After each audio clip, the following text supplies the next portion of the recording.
bienvenido a Chile de nuevo. Nos vimos hace un año en una entrevista que fue bastante valorada por las fuerzas que luchan en nuestro país. Todos te identifican ya no como un intelectual extranjero, no, sino que eres de la casa. De la casa, sí. Sabemos que estudiaste en Chile, en la Flaxo, y que además pasaste los días del golpe aquí mismo. No justo los días del golpe, pero un poco antes, sí.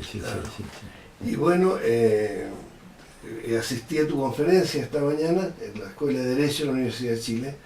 En realidad te veo como con la lanza en la larga ahí en la mera lucha ideológica, la lucha de las ideas, muy necesaria, dado que el sistema, en medida que se va consolidando y haciéndose nuestros recursos de la economía mundial, también lanza una ofensiva fuerte en el plano de las ideas, y Vargas Llosa es un paradigma de esa ofensiva ideológica, ¿no? Sí, no, claro, la presentación del libro ese que acabo de escribir sobre Vargas Llosa, ¿no? Vargas Llosa como el gran divulgador, el propagandista del pensamiento liberal, que ha hecho una tarea tremenda en los últimos 30 años, ¿no es cierto? Una tarea incomparable, ¿verdad? O sea, no es un fenómeno de la cultura hispanoparlante. Mucha gente dice, bueno, Vargas Llosa lo leen en América Latina. Los ensayos y las críticas que él hace, ¿verdad?, periódicamente en el diario El País de España, se reproducen en más de 300 periódicos en toda América Latina y el Caribe, más lo que se reproduce en Estados Unidos, el mundo anglosajón y Europa, en donde no tengo algunos números, pero de todas maneras es un número muy significativo. O sea, es la figura mayor de divulgación del pensamiento liberal a nivel mundial. Y por lo tanto tenemos un desafío de que tu libro tenga amplia divulgación para salir al paso. Totalmente, pero hasta ahora tú sabes que la gran prensa ha sido absolutamente esquiva con ha guardado ese famoso, la conspiración de silencio, para usar una película de hace muchos años, ¿verdad? No dan, ahora aparentemente el Le Monde Diplomatique va a sacar un par de notas en la edición en España, en la edición en Argentina, supongo que la van a sacar acá también en la edición de Chile. Algunos periódicos, digamos, digitales importantes. Intenta con nosotros, las redes sociales acá vamos a darle. Claro, van a darle, pero lo que es, digamos, los grandes medios en Argentina o en México, en España, han adoptado la actitud de ignorar olímpicamente el libro, a pesar que se está vendiendo muy bien y es un libro que se lee muy fácilmente, porque tiene, viste, traté, no te digo de imitar, porque es inimitable. Vargas Llosa es un gran escritor, un maestro de las letras hispanoamericanas, pero traté de hacer un libro que estuviera exento de esa pesadez academicista que a veces uno encuentra en muchos textos de la gente de la izquierda, y se lee bien. Entonces, bueno, pero hasta ahora la prensa, ya te digo, me han ninguneado. Hubo algunos problemas en algunas ferias en donde en principio me invitaron, pero luego curiosamente dijeron no. La censura. Y sí, eso fue. Bueno, Atilio, mira, como nos dieron poco tiempo para esta entrevista, quisiera abordar temas macro, porque la lucha de las ideas, Chile está en el siglo XIV, o sea, aquí está la Inquisición, el Mercurio, la Tercera, un monopolio absoluto, sabemos muy poco, tenemos que investigar para saber lo que está pasando allá en la cordillera, ¿no? Sí. Y bueno, la tendencia principal del periodo, por si es que podemos hablar del último año cuando nos entrevistamos, es que parece claramente que se desplaza el eje de la economía mundial de Estados Unidos y Europa hacia el Asia, se configura un nuevo eje como ocurrió hace 600, 700 años atrás, que también Rusia, China, India eran las grandes potencias. Y la pregunta es que muchos en América Latina hemos tenido tantas derrotas que como que esperamos con mucho optimismo que se configure un foco, un polo que no sea Estados Unidos. Entonces la pregunta del millón es ¿qué tanto podemos esperar que cambie la situación de dependencia, de subordinación en el aspecto económico, cultural, político, si se configura ese eje, China, Estados Unidos, China, India, Rusia, Irán, ahora Siria? Mira, hay dos cosas. La buena noticia es que ese eje ya está. O sea, el sistema multipolar ese que estaba en gestación hoy en día es una realidad insoslayable. China es hoy la economía más importante del mundo, más que la de los Estados Unidos.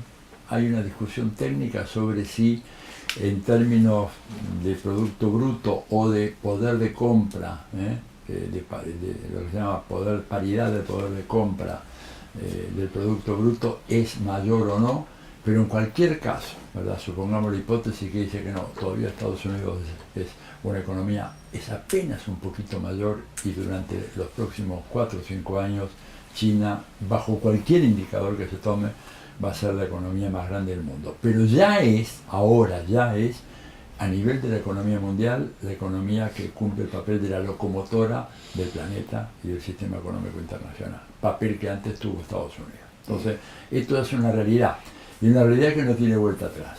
Y una realidad además que arrastra junto con China la reemergencia de Rusia como una potencia política, tecnológica, militar y en parte también económica, y que abre las puertas a otro gigante asiático que es la India, un gigante de dimensiones comunales, ¿verdad?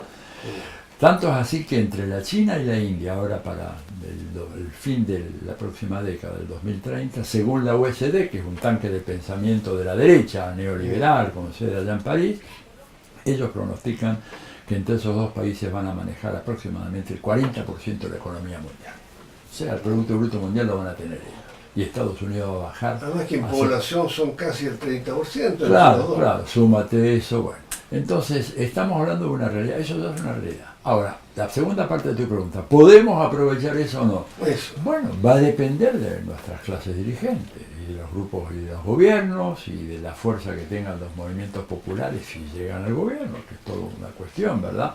O si están en el gobierno, como para negociar. Yo te digo, pero una cosa, si países como Cuba y Venezuela han resistido hasta ahora esa ofensiva brutal del gobierno de Estados Unidos, brutal, pero es una cosa tremenda, ha sido en gran medida porque han contado con el apoyo de China y de Rusia. Es una realidad, en términos económicos, absolutamente indiscutible. O sea que si tenés gobiernos que están dispuestos a apoyarse en esta nueva realidad internacional, va a ser posible que esos gobiernos puedan adquirir una cierta autonomía en relación a Estados Unidos que antes no teníamos. Antes era Estados Unidos, sí, era él o nada. Claro. Hoy en día puede decidir, le vendo cobre, hablando del caso de Chile, a Estados Unidos, se lo vendo a la India, se lo vendo a los chinos, se lo vendo a Irán, se lo vendo a Turquía, se lo vendo a Rusia.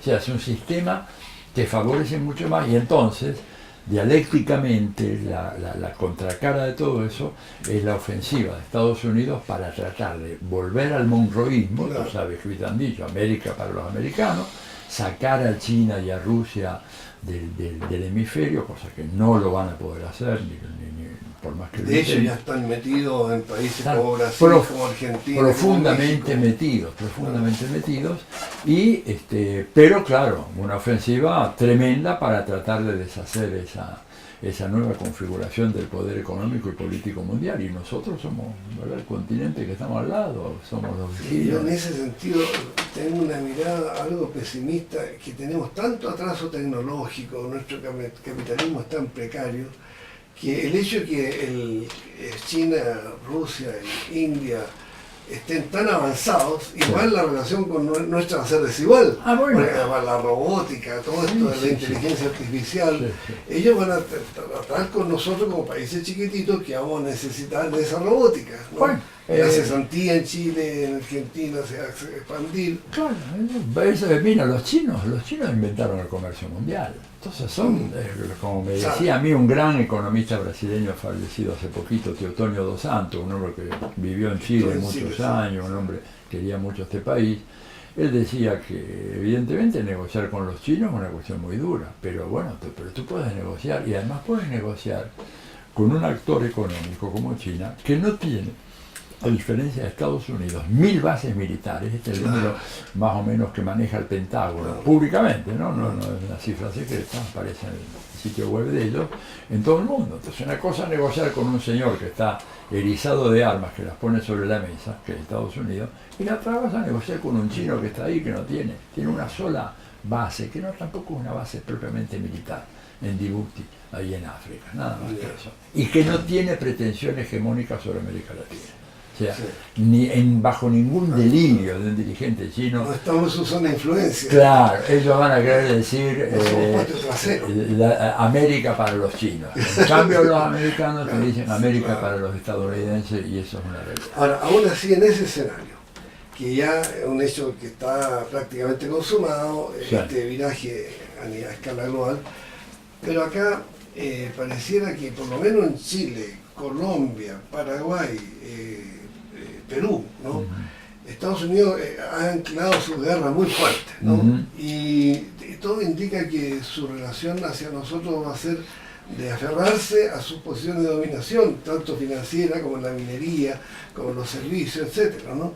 Esa relación, ¿tú crees que se le puede dar el carácter de neoliberal, como se habla tanto, como que el neoliberalismo fuera lo que explica la expropiación del cobre, del servicio, de nuestro yo, nuestras riquezas naturales, y la relación militar subordinada, la relación diplomática? Tuviste que Chile se metió al Grupo de Lima, o sea, como que el ala más derecha del mundo, ¿no? Claro, no, yo creo que el neoliberalismo es la ideología que justifica en el hemisferio americano un proyecto de dominación imperial, Estados Unidos, porque fíjate, Estados Unidos no practica el neoliberalismo, se ha vuelto ferozmente proteccionista, pero ellos quieren que nosotros seamos neoliberales, que nosotros nos acomodemos a la división internacional del trabajo, ellos nos proveen de productos manufacturados, nosotros vendemos productos, materias primas sin elaborar.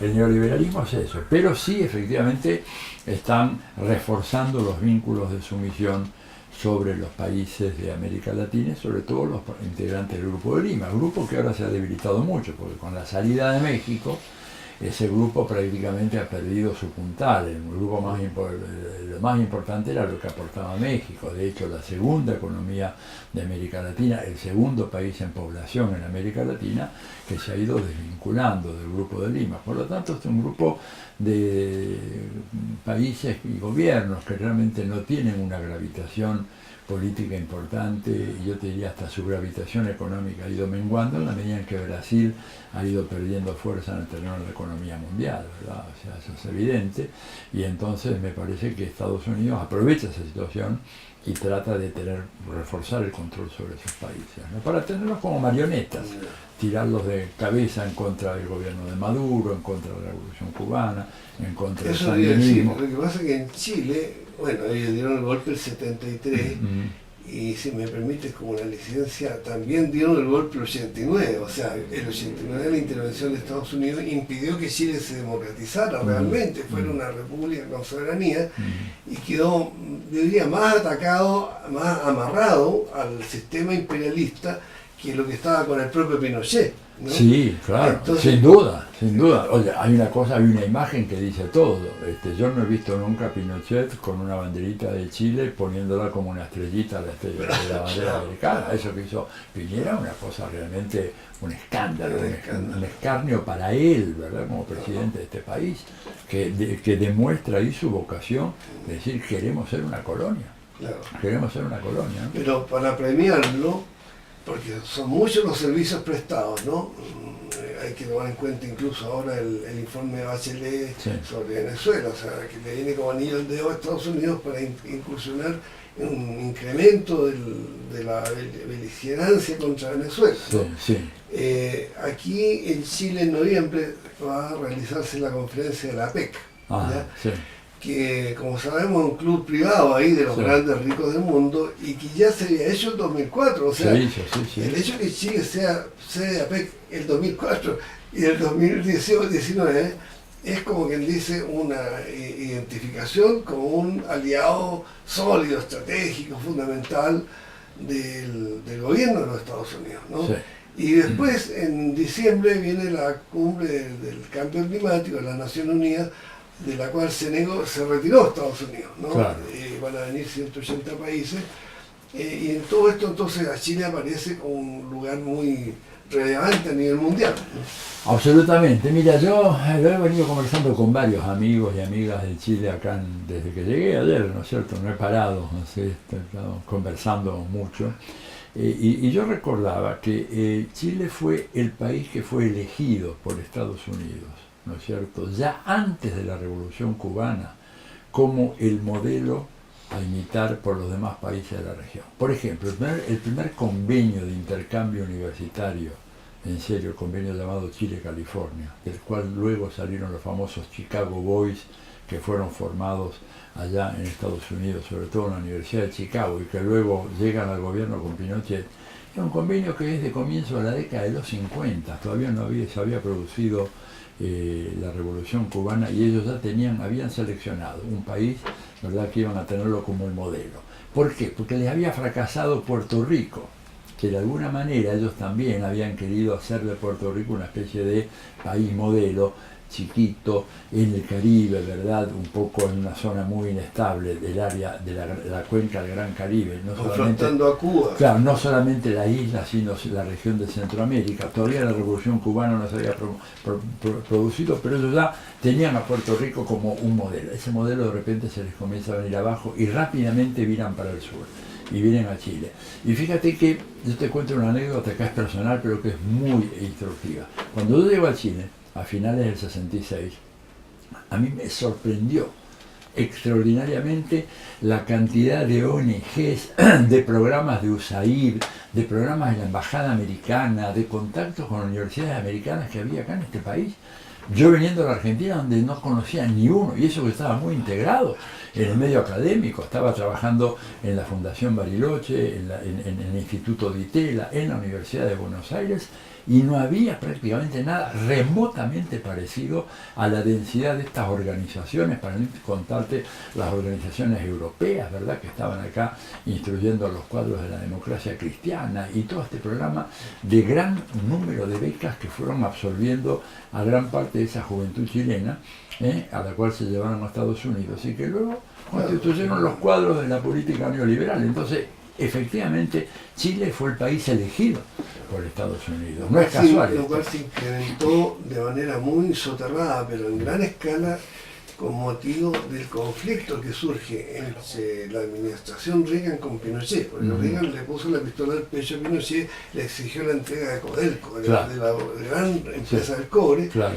Como Pinochet, más bien dicho, los jefes militares no se lo permitieron, y Pinochet no entregó el cobre, más que un par de empresas, Estados Unidos le bajó el dedo y organizó el derrocamiento fino, claro, perfumado a Pinochet, ¿no? Así es, que le llamaron transición o la transición, ¿ya? Que bueno, todavía continúa, transición que ya no, lleva casi 30 años.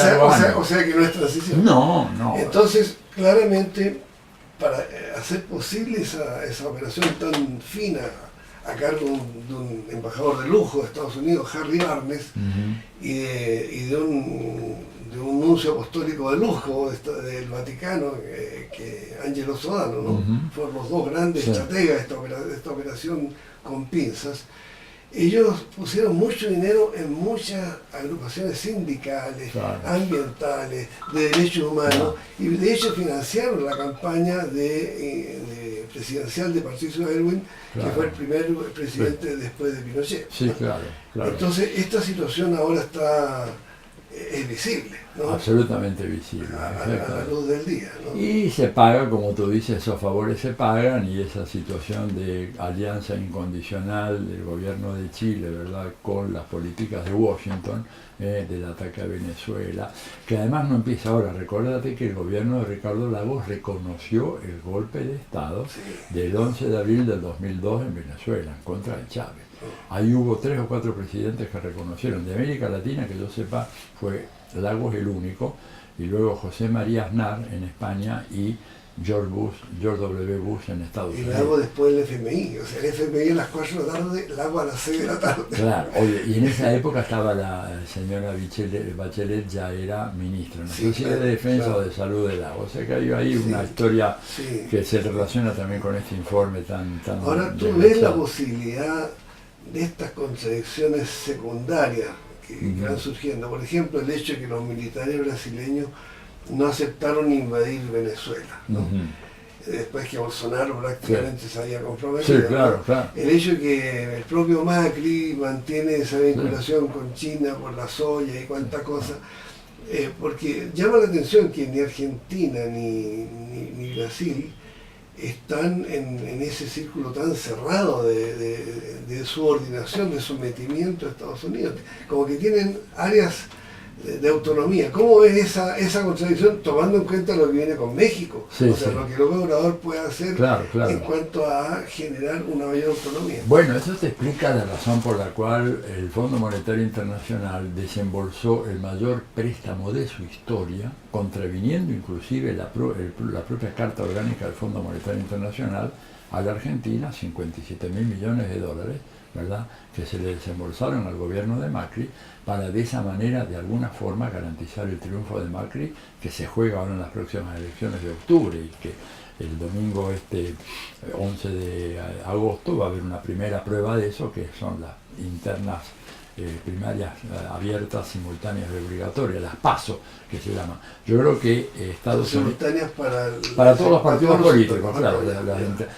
Y entonces, en relación a lo que tú preguntas, claramente Trump está interesado no solamente en contar con Chile, Colombia, que es un aliado absolutamente incondicional. De hecho, Colombia es un país ocupado por las Fuerzas Armadas de Estados Unidos, pese a lo cual el aumento de la explotación de psicotrópicos en Colombia ha sido espectacular, lo cual confirma una vez más que es Estados Unidos quien organiza el narcotráfico, no quien lo combate, pero ahora quieren asegurar a la Argentina con la victoria de Macri, y luego tratarían de ver cómo estabilizan a ese enorme paquebote que es Brasil, que está, digamos, en una situación sumamente complicada. Si ellos logran ratificar a Macri, que Macri se solidifique por 4 años más, estabilizan el bote brasileño, ¿verdad?, que está muy sometido a oleajes muy profundos, entonces la situación acá va a ser para todos los países de la región mucho más dura, ¿verdad?, para tratar de romper esa dominación. Pero claro, la lógica de Estados Unidos, ¿cuál es? Nosotros, que teníamos antes una capacidad de imponer nuestros intereses en todo el mundo, ahora ni siquiera los podemos imponer en América Latina. Porque imagínate tú, Gustavo, a ver, un gobierno como el de Maduro hace 20 años atrás duraba una semana. Estados Unidos mandaba 45.000 marines, 50.000 marines y se acababa la historia. Lo que hicieron en República Dominicana en el 65. Y en Grenada. En Grenada en el 83, en Panamá en el 89. Ahora no lo pueden hacer. No lo pueden hacer ahora. No es que están titubeando, no es que no lo pueden hacer, porque además los militares norteamericanos le advirtieron a Trump de que Venezuela no está desarmada. Y acá hay un teorema fundamental de la política internacional. Estados Unidos solo ataca a un país que está desarmado. Esto lo ha dicho 1000 veces Noam Chomsky, están los libros, ¿verdad? Y ¿por qué no atacan a Corea del Norte? Porque sabe que Corea del Norte tiene capacidad de represalia. Y después la experiencia de Siria. Y después la experiencia de Siria en paseo. Claro, era un paseo, imagínate, quedaron empantanados ahí, y en Siria se abre la puerta de ingreso triunfal a Vladimir Putin y a Rusia en la arena de la política internacional, cosa que hasta ese momento Putin no tenía esa gravitación. De repente, habiendo sido él quien estabilizó la situación en Siria, bueno, su presencia a nivel internacional creció extraordinariamente. Por eso Estados Unidos, ante ese escenario, aprieta los grilletes en América Latina, asegurarse de que este continente le sea absolutamente dócil, sumiso, obediente, y que no vaya a escaparse de la mano. Y acá hay algunos países que son fundamentales, caso de Chile, mantenerlo, porque aparece Chile como un modelo exitoso de la transición democrática. Imagínate. Que una falsificación total, un país en donde vota menos de la mitad de la gente que puede votar. Justamente lo que cualquier politólogo serio te dice es que ahí hay cualquier cosa menos una democracia, digamos, de baja intensidad, le podés llamar, o un régimen semidemocrático. Además, con un cuadro de descomposición moral tremendo, pero que, ocultado por la prensa. Claro, pero acá hay una dictadura mediática que yo he visto en muy pocos países, ¿verdad? Te digo, por ejemplo, un turista no politizado que esté en un hotel de 5 estrellas en Chile y un hotel de 5 estrellas en Caracas hoy, digamos, en Santiago, en Caracas, va a comprobar él que hay mucha más pluralidad de medios televisivos en Caracas que la que hay en Chile. Esto es un dato, pero tremendo, ¿verdad? Lo cual te habla del control, pero férreo, que se ha establecido acá y que viene de mucho tiempo. Atilio, y en esto hace mucho ruido esta fanfarronería de Trump, de Bolton, de Pompeo, de todo tipo de amenazas. ¿cuánto de fondo hay en toda esta pirotecnia verbal de Trump? Porque de repente hay gente que cree que esta situación es culpa de un hombre bruto, poderoso, llamado Trump, y pasan ocultos los poderes fácticos que hay detrás, ¿no? Claro. El complejo militar industrial, el poder financiero, la Reserva Federal. ¿Tú crees que podría producirse una discrepancia muy de fondo ahí al interior de la élite norteamericana? Mira, hay una discrepancia muy clara. A ver, Hillary es representante de una lobista, la lobista número uno del complejo militar industrial. Trump representa en parte al complejo militar industrial, pero también otros intereses. Hay una pugna a nivel de la clase dominante en Estados Unidos acerca del complejo por una parte y otros sectores muy poderosos, ¿verdad? Por ejemplo, Wall Street y otros tipos de sectores industriales que no están necesariamente vinculados a la industria de defensa, ¿verdad? Trump representa justamente ese punto de ruptura y de desequilibrio, de ruptura en una élite económica que antes estaba muy concentrada en torno al complejo militar industrial. Ahora, lo cierto es que Trump tiene todas las chances de ser reelecto en las elecciones del 2020. Nos gusta o no nos gusta, a mí personalmente no me gusta, pero además reconozcamos que los demócratas no han logrado presentar una candidatura alternativa, salvo la de Bernie Sanders, que ojalá prospere. Bernie Sanders podría haber derrotado a Trump en el 2016, pero la maquinaria oligárquica y corrupta del Partido Demócrata lo sacó de la carrera e impuso a Hillary Clinton. Entonces, en ese contexto, evidentemente hay una situación de tensión que de alguna manera, impulsa a tratar de acomodar los tantos, sacando ventajas en América Latina y demostrando un control sobre la región omnímodo, cosa que, de alguna manera están teniendo, porque fíjate que obligaron a López Obrador a ceder en un punto muy importante como es el control de la frontera norte a cargo de las Fuerzas Armadas de México. López Obrador no quería eso, pero no tenía opción. Era un hombre que estaba con una pistola en la cabeza y esta gente capaz de apretar el gatillo. Acá estamos hablando con lampones de alta escuela. Ahora tú, a propósito de eso, ¿crees que López Obrador ha hecho muchas concesiones o está avanzando más de lo que en su triste realidad, tan cerca de Estados Unidos y tan lejos de Dios, ¿no? Claro. No, yo creo que él ha tenido que hacer algunas concesiones que son inevitables, digo. Sería un tema para otra charla de media hora, esto, nomás hablar de México. México, a mí, mira, yo tuve uno de los intelectuales norteamericanos de derecha más lúcidos de ese país, que fue el profesor Huntington, allá en Harvard, y él decía que México era el país más importante para los Estados Unidos, que ni Israel, ni Inglaterra, ni Europa, ni nada, ni la Unión Soviética, decía.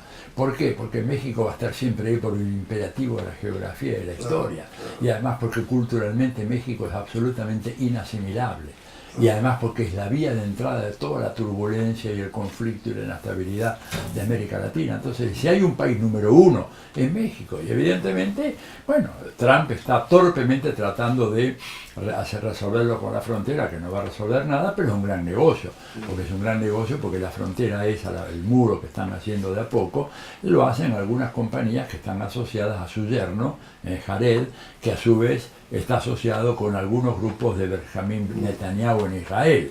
Entonces, todo un negociazo muy denso, ¿no es cierto? Pero en ese contexto López Obrador está haciendo lo que puede, y lo que puede no es poco. Y el hecho de haber seguido el Grupo de Lima ha sido una contribución excepcional para nuestros países. Atilio, no podemos dejar pasar tu presencia acá sin un brochazo sobre Argentina. ¿Tenemos esperanza de que esta historia tan combativa de tantas libertades, de tantas luchas, mal que mal nosotros nos debemos al general San Martín, que cruzó la cordillera y abrió este momento de la historia de América Latina junto con Bolívar? ¿Tú crees que Argentina pudiera recuperarse de esta tremenda agresión del gran capital Macri se ve que está muy aislado del pueblo, pero la Totalmente. élite lo sostiene a nivel mundial. No, no puede salir a la calle, no puede salir a caminar por las calles, Macri ni ninguna de su gente. Vamos a ver, yo tengo confianza. Digamos, Cristina Fernández puede... Cristina Fernández puede y lleva multitudes detrás. Y Es la dupla impresionante. Fernández Mira, es coherente con la historia de esa... Es una versión, es una versión un poco más edulcorada, acorde con los tiempos que vivimos, porque tampoco tú puedes pedirle, mira, yo siempre me acuerdo el discurso de Fidel acá en Concepción, cuando vino Fidel, ¿te acuerdas? En noviembre del 71, cuando le preguntaron, bueno, esta es una revolución, ahí los chicos el carácter revolucionario. decían, acá no hay una revolución, ¿qué dice? El comandante dijo, mire, las revoluciones son procesos, es decir, lo que hay en Chile es un proceso revolucionario, hay que ver cómo avanza, cómo se mueve, depende de las fuerzas motrices, depende de la resistencia. En Argentina, hoy por hoy, no hay un espacio como para decir, bueno, podemos retomar lo que ocurrió en el pasado e inclusive proyectarlo con más fuerza hacia adelante en una versión más radicalizada. Pero se va a poder hacer, si triunfa la fórmula de los Fernández, algunos cambios muy importantes y se va a poder detener un proyecto de retroceso económico, social, político, cultural, de recolonización que tiene Macri, y eso seguro sería una enorme ayuda a nuestros hermanos de América Latina, que Argentina no caiga, no se convierta ya en un peón, que es lo que quiere el proyecto del macrismo, una especie de peón que esté acá favoreciendo a los gobiernos más de derecha. Entonces hay algunas chances. Creo que no está decidida la elección, va a ser muy pareja, como va a ser muy pareja en Uruguay, va a ser muy pareja en Bolivia. Hay 3 elecciones cruciales en octubre: 20 de octubre en Bolivia, 27 de octubre en Uruguay y en Argentina, y va a ser preciso ganar en las 3. Y bueno, nadie asegura nada. Creo que el que tiene mejor pronóstico es la Argentina en este momento. En Uruguay está muy peleada la cosa, en Bolivia también, pero nada garantiza el triunfo de los Fernández. Y aunque triunfen, el escenario que se van a encontrar con Trump ahí apretando... Tremendo, pero triunfando ellos y con un movimiento popular que está recuperando su fuerza, está recuperándose de su letargo, porque aquello fue como un golpe de knockout, quedó groggy el movimiento popular, desorganizado, desmoralizado, además con todos los vecinos diciendo, bueno, ya basta, vente para acá, Grupo de Lima, Grupo de... Así que bueno, esa es la situación. Bueno, gracias, Kike, ha sido muy enriquecedora la conversación.